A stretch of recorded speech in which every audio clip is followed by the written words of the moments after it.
is good, everybody? My Paper Moon fam. It's your boy, PaperSIn, back with another reaction video. This one is called The Experiment That Broke Psychology Forever. Anyway, it's by the YouTube channel Eniqma. So both links, the channel as well as the video, will be in the description below, so be sure to check them out. Let's get started. Professor Philip Zimbardo. Professor Zimbardo. Dr. Philip Zimbardo. He is one of the most distinguished psychologists in the world. Professor Emeritus At Stanford University, famous for being the creator of the legendary Stanford prison experiment. Oh, that's the guy? It's an experiment with 24 healthy students. Yes. Locked up in the basement. Yes. randomly assigned the roles of prison guards and prisoners at a makeshift jail on campus. One of America's most prestigious academic institutions, and in 1971, the scene of one of the most notorious experiments in the history of psychology. Bro, if we're about to This go particular through this, experiment was planned for 2 weeks, but terminated after just 6 days. The guards had become dangerously sadistic. The guards were going far beyond keeping the prisoners behind bars, and the prisoners were breaking down emotionally. I can't say that. I'm f***ed up. I don't know how to explain it. I'm all f***ed up inside. Help me out! Help me out now! bro. When situations transform good people, it's gradual, so you never notice. When I looked out and saw prisoners suffering, I didn't see suffering. I said, oh, the guards are doing their 10 o'clock toilet run. It was a check mark on a scale. I think he and everybody else who came down into that situation got caught up into that situation. Yeah. I became part of the situation, so I got corrupted. It became Look at him. just life. It's the summer of 1971. Philip Zimbardo, an emeritus professor at Stanford University, decided to conduct an experiment based on his personal experience. I asked this question when I was a little kid. When I was a kid growing up in the South Bronx, inner city ghetto in New York, I was surrounded by evil, as all kids are who grow up in a city. An immigrant from Italy, My parents were second-generation Sicilian immigrants. Zimbardo had a very tough upbringing. I grew up in poverty. Serious poverty. There are always men, young men, who are there to tempt kids to do criminal things for money. To break into a store at night, through the transom, to take a package from here to there, and you knew it was narcotics. Or to get girls to sell their bodies. The largest group of people who were lynched in the South were Italians, more than blacks. But it was 9 Italian Americans. It's not cool who either were way. lynched, allegedly for raping a woman. And there's no evidence of it. They put them in jail for a trial. And people came, took them out of jail, and lynched them. So as a little kid, I was asking basic psychological questions. Obviously, it doesn't matter the race. All that shit was bad either way. You know what I'm saying? Like, if we went back and did it today, but reversed the races, it would still be bad. You know what I'm saying? Like, what the fuck? What were these guys like who corrupted kids? And what happens if you take people, all of whom are good, put them in a bad place? And the idea is, does the goodness of people dominate the bad place, or does the bad situation come to corrupt the good people? The corruption. In order to answer that question, he got busy. He got funds from the US Office of Naval Research and approval from the university to conduct the experiment, and began posting the ads for the study in the newspapers.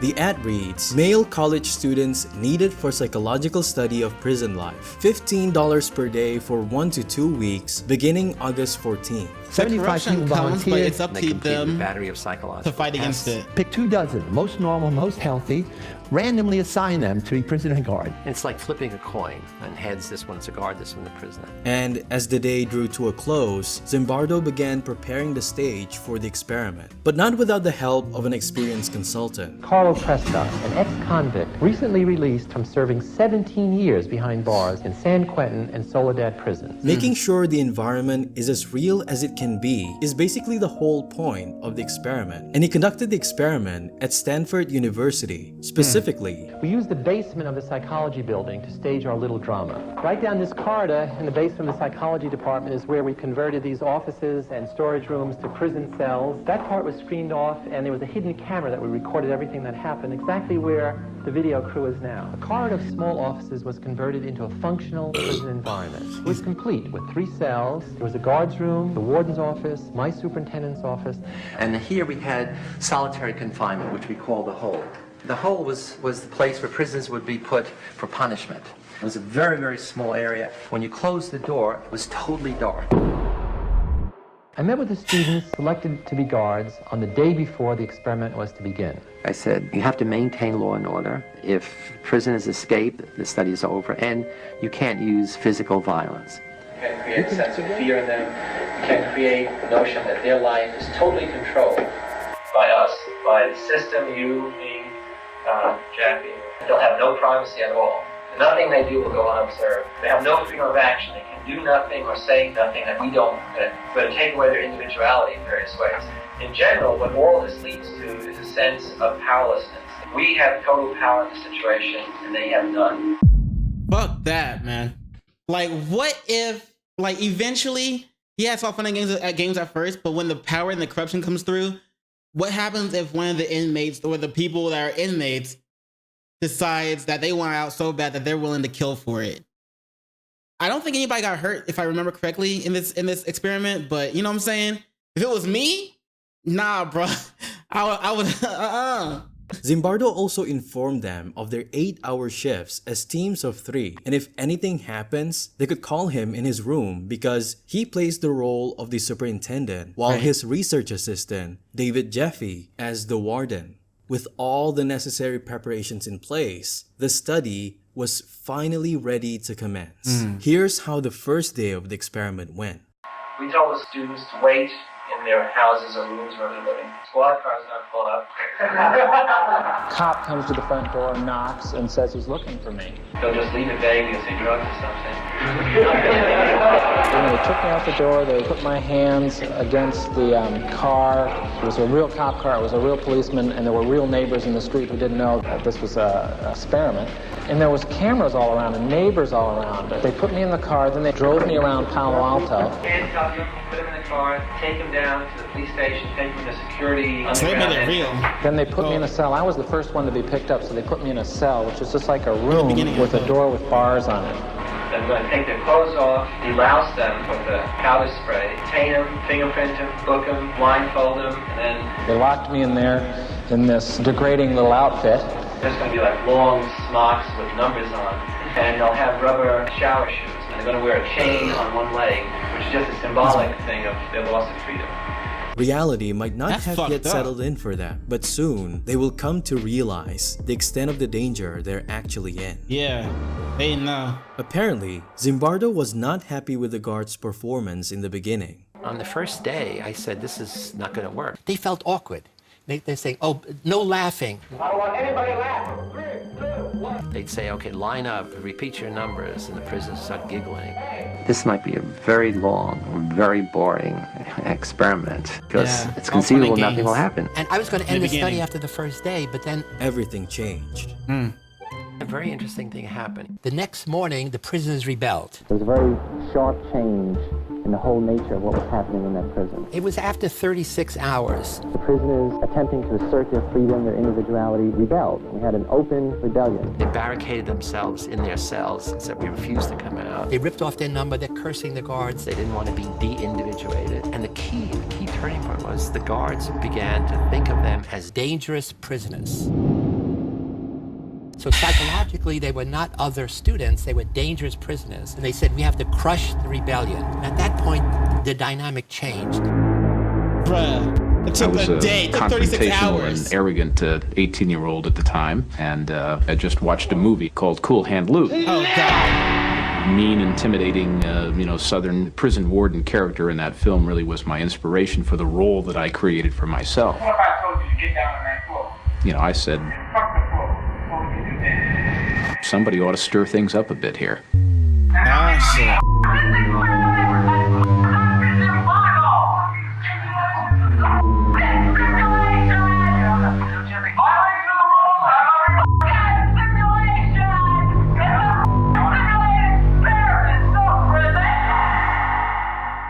Prisoner 8612 was thrown into the hole, and just like that, the prison was restored. But then, they had another problem.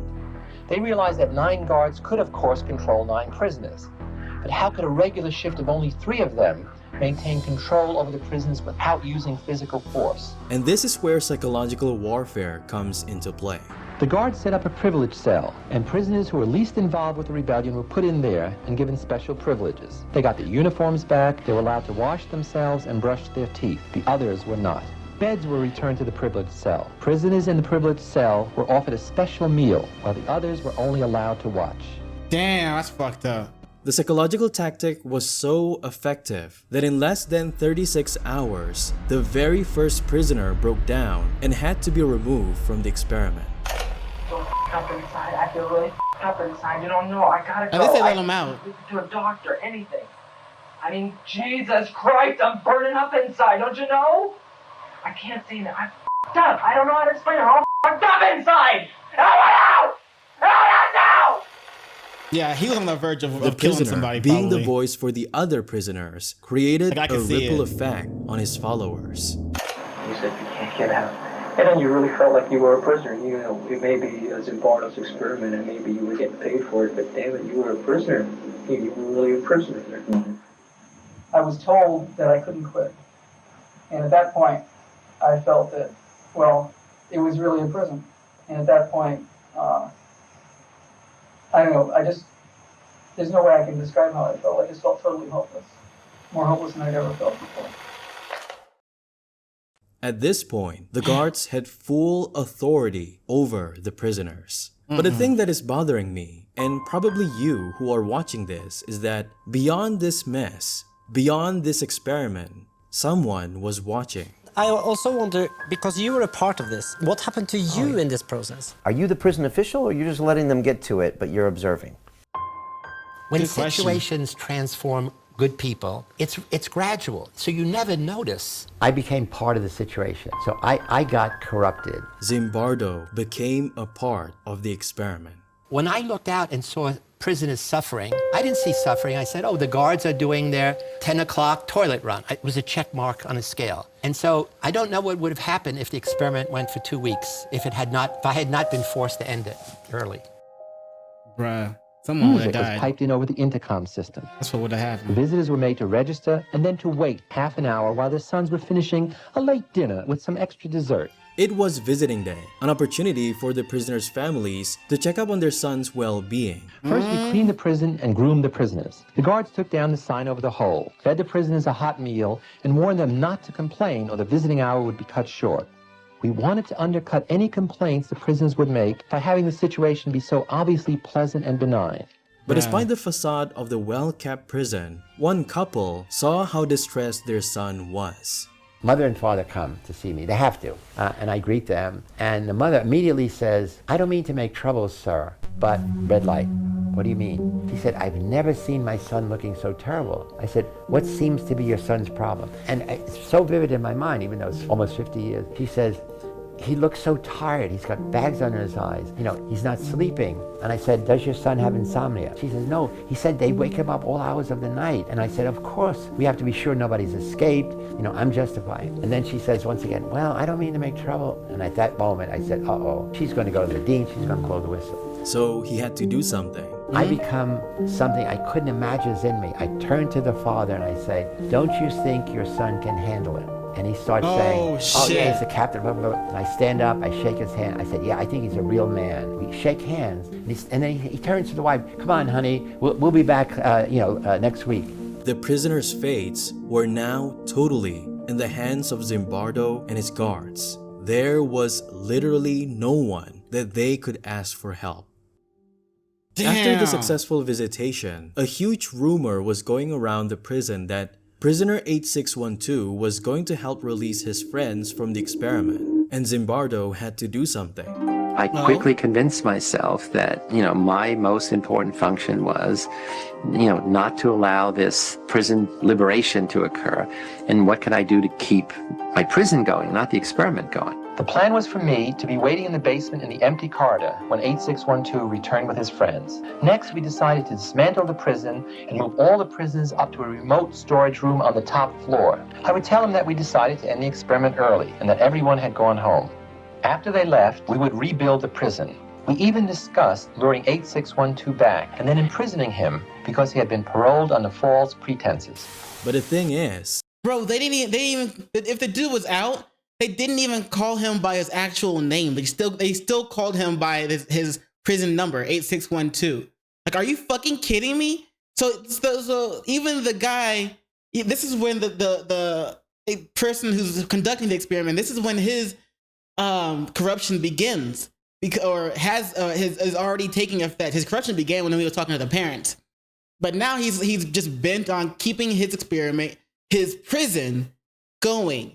He's lost sight. It seems he's lost sight of it being just an experiment, and saying how they would act and how they would evolve and shit like that.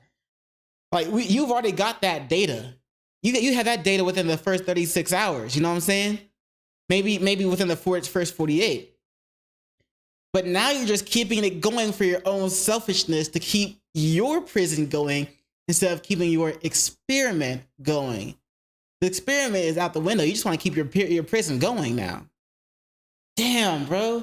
And like I said, he hasn't even referred to the guy who he let go, the guy who had to leave. He hasn't even referred to him as his name.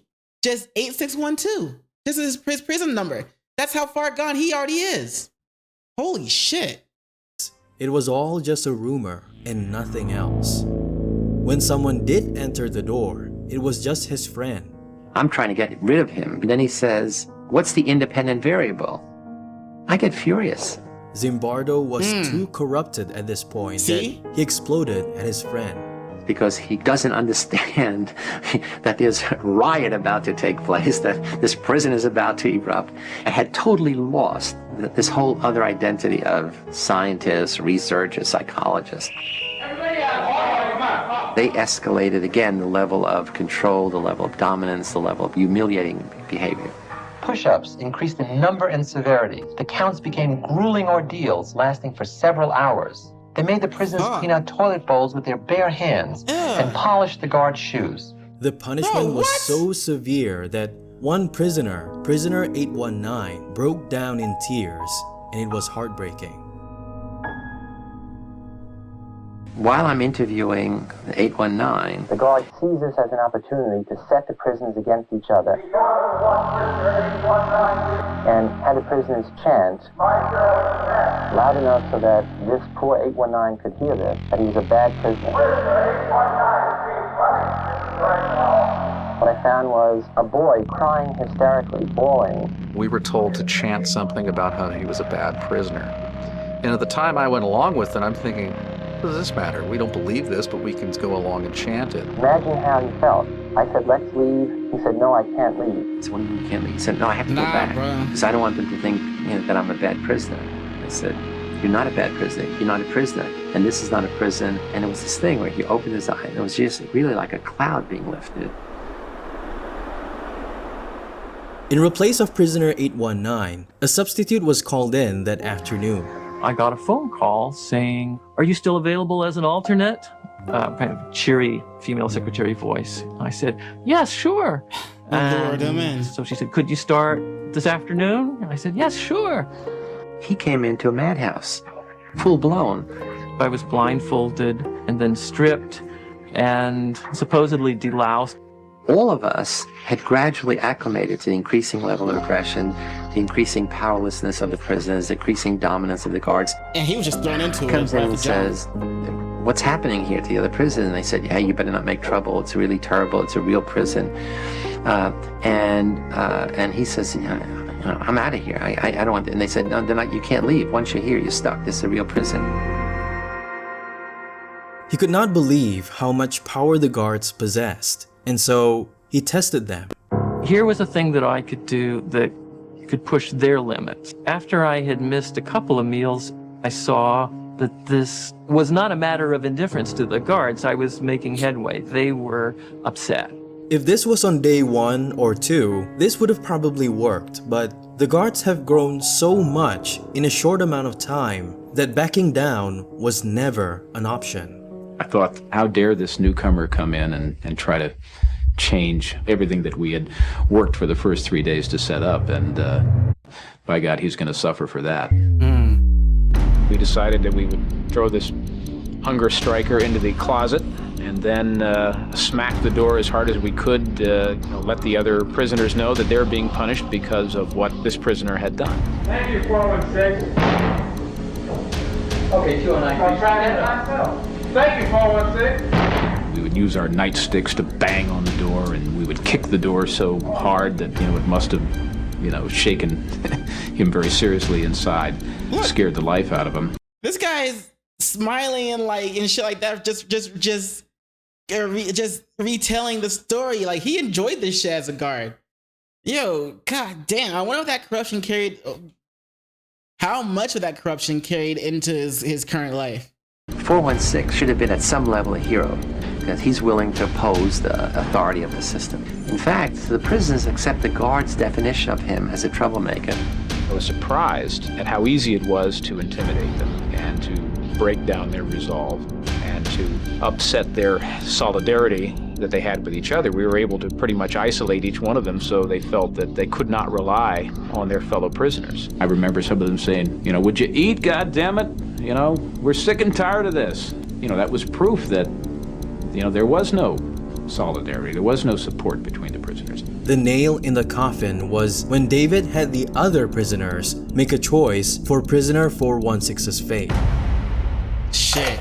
You can give me the blankets and sleep on the bare mattress, or you can keep your blankets and 416 will stay in another day.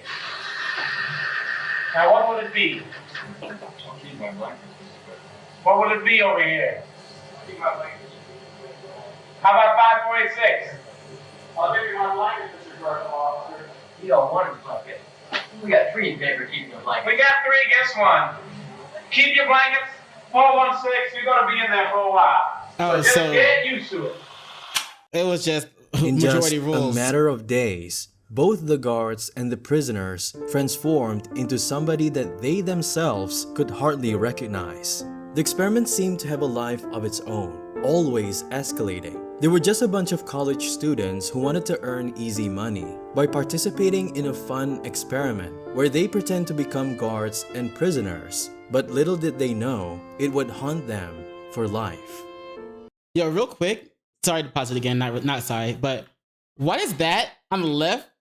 Why does this remind me of Eminem? That's weird. Until it finally came to an end. I was going to bring in a number of psychologists, graduate students, and young faculty who had no relationship to the study to interview all of us, so we get a fix on how we were doing. And one of the people who came down, the first one came down, was a young woman who I had just started dating. And she's the woman that made you stop the prison experiment. Oh, you just started dating her? We had just moved in together. Living together, if it worked, we'd get married. She contacted me and said, why don't we have dinner, after the night shift? So I said, great. They said, why don't you come down, pick me up at 10 o'clock? And we got married the next year, which is 45 years ago. Wow, congratulations. Yeah, congrats. So she came down and said, what the fuck that now? evening, it really was kind of a wow. The guards had lined up the prisoners to go to the toilet, had bags over their head, chains on their feet, and were marching by. And I looked up and I saw this circus, this parade. And I said, hey, Chris, look at that. You could look through a peephole, but you could also see it on a video camera. And she sees all these things happening. The thing that really got to me was when some of the guards took the prisoners down the hall to the men's room. And I just began to feel sick to my stomach. I had this just chilling, sickening feeling of watching this. And I just, I just turned away and I just let loose in this emotional tirade. I just lost it. I was angry, scared. I was in tears. I look up and I check mark, 10 o'clock toilet run. I say, did you see it? She starts crying. I said, what's the matter with you? And she runs out, and I run after her. We have a big argument. And I'm furious. I'm saying, look, this is, I run outside. We have this big argument. I'm saying, look, this is dynamics of human behavior. Look, it's fascinating. The power of the situation. I'm going through this whole thing. The power of the situation. She says, no, it's that young boys are suffering, and you are responsible for letting it happen. It's horrible what you're doing to those boys. They're not prisoners, they're boys. And you are harming them. Not you are harming, you're allowing people taking your orders to harm them. You're not physically harming them, but worse, you're psychologically harming them. And I start arguing. I said, this is the power of the situation. Nobody has seen this. Don't you see the drama? What kind of psychologist are you? And then she said, stop. You have been changed by the power of the situation. I know you for a long time. We knew each other for years. She said, you love students. You have a reputation of being one of the most caring professors. How could you see students, college students, suffering, having breakdowns, and not want to stop it? And it's easy, because by then, that point, he was so corrupted as well that he didn't see them as students. He saw them as troublesome prisoners. He you know what I'm saying? He was in his own thing. He was one of the guards, except higher up in the guard hierarchy, to where he was in control of, the guards that were in control of the prisoners. So he was just sitting there watching and kicking back, like, yeah, look at this. 10 o'clock, bathroom time. Yep, there it is. Yep, do your thing, guards. Yep, make sure you keep those prisoners in order. Yep. That's all he was doing, you know what I'm saying? Still arguing. She said, I thought you were a caring, loving person. I don't know who this person is. She said, if this is the real you, I don't think I want to have any more relationship with you. Damn. It was like shaking me out of this, like waking up out of nightmare. Come, wake up. And at that moment, I said, wow, you're right. We got to end it. It's a good thing she went down there to meet him. The next morning, he debriefed all the participants of the study. It was tough, but it was something that's needed to be done. This is a time for moral re-education. The guards, of course, felt guilt. Many of the prisoners felt shame. And I said, what we have experienced firsthand is what's known as the power of the situation. We all knew it was an experiment. You knew this. You signed on. Yeah, you but y'all knew forgot. If you're a prisoner, you could have quit. When a prisoner broke down, no, they couldn't other quit. prisoners never mentioned. He disappeared. Gee, I wonder what happened to 8612. I guess that's something they could. We analyzed what they were talking about. Almost all the conversations were about present moment. The terrible food, what guards were dangerous, how they could escape. They never talked about what they're going to do with the money. What school are you in? What are you majoring in? They never talked about the past or the future. So they made it worse for themselves. They took a terrible situation, and that's all they thought about and talked about. No, they didn't make it worse for themselves. They talked about the situation they were I in. really thought that I was incapable of this kind of behavior. I was surprised, I was dismayed to find out that I could really be that I could act in a manner so absolutely unaccustomed to anything I would even really dream of doing. And while I was doing it, I didn't feel any regret. Yeah. I didn't feel any guilt. It was only afterwards when I he began enjoyed to that shit. reflect on what I had done that this behavior began to dawn on me, and I realized that this was a part of me I hadn't really noticed before. But he's smiling about it. Look on it as an experiment or a simulation. It was just a prison that was run by psychologists instead of run by the state. That identity, the person that I was that had decided to go to prison was distant from me, was remote, until finally I wasn't that. I was 416. I was really my number, and 416 was going to have to decide what to do.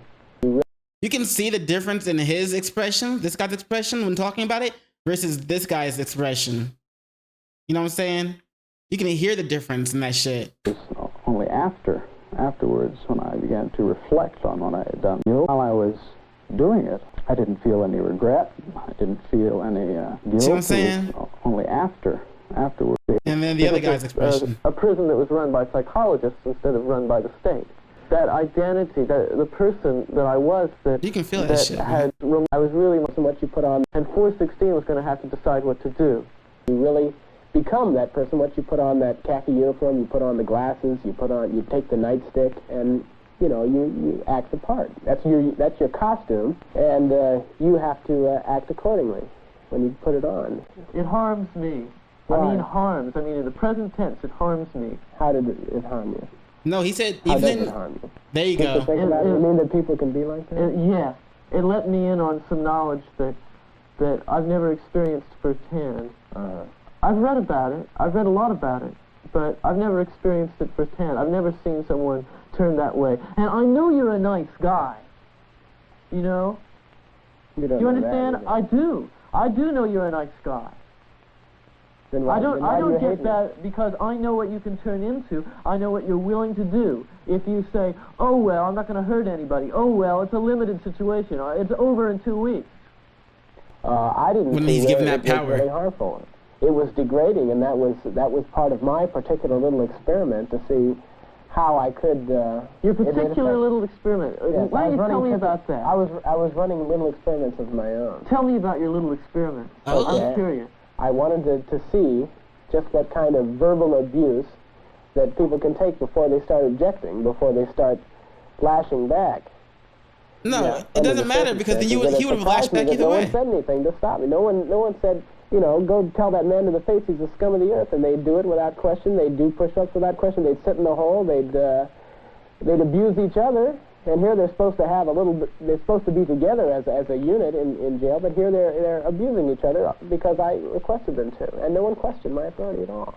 But wait, at the beginning, like on the first day, when the prisoners started revolting right away, wasn't it? I'm pretty sure they showed him when they said that he said they gotta squash that rebellion right away. So they were already, you know what I'm saying, pushing back, and then he pushed back harder. So if they pushed back again, would he have pushed back again harder again? Or is he just saying, nobody questioned my authority, so I just did it? You know what I'm saying? Like, they already tried to push back, and you push back harder. Like, what are you talking about? Or am I missing something? And it really shocked me. Why didn't people, when I started to get abuse people so much, I started to get so profane that, and still people didn't say anything.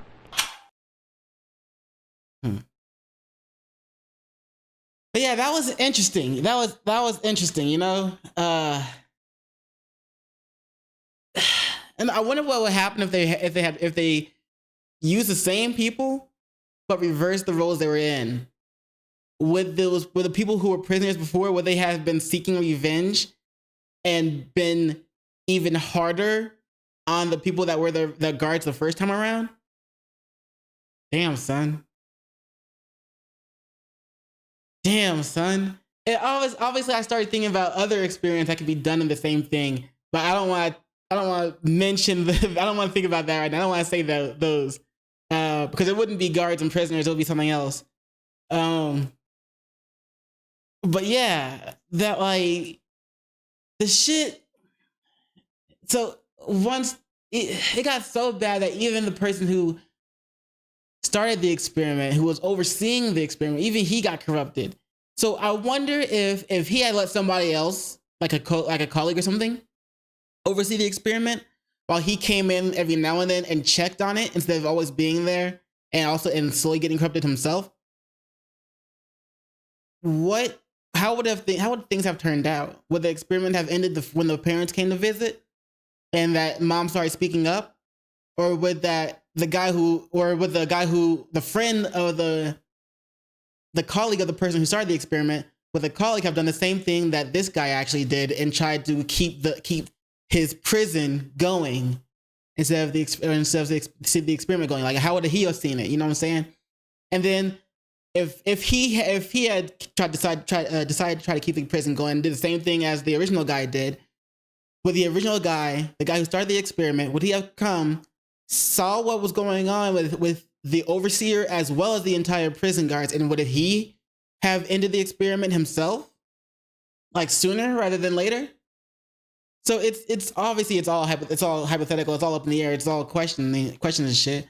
But damn, man, that's a. I remember hearing about this experiment before. I don't remember seeing all this footage like this guy showing. So shout out to him. And, you know, as always, link to the video and link to the channel will both be in the description below. So be sure to check them out. See what else he has in store for you. And while you're there, don't forget to do those 3 things I like to ask you to do. Like, comment, and subscribe. And don't forget to hit the notification bell for more videos. Yeah. And as always, you know what it is after that, in case I don't see you. Good morning, good afternoon, good evening, and good night. Peace, and much love to you.